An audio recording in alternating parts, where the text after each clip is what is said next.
Salam, hər vaxtınız xeyir. Bugün sizinlə informatikadan mətn redaktoruna aid belə bir sual nümunəsinə baxacağıq.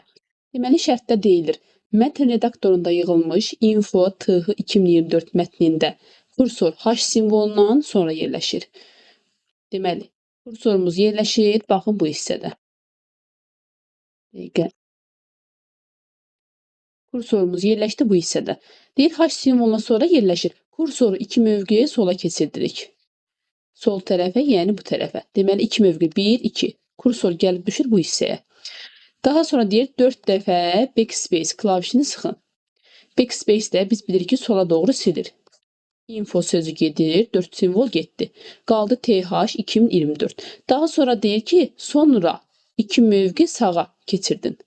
2 mövqe sağa yenə gəlib düşür. Kursorumuz baxın bu hissəyə. Burada idi, gəlib düşdü bu hissəyə. Deməli, 2 mövqe sağa keçirdik. Daha sonra deyik 4 dəfə delete klavişini sıxın. 4 dəfə də delete klavişini sıxsaq 2, 0, 2, 4 simvolları gedir. Qalır burada. P, H, C variantı.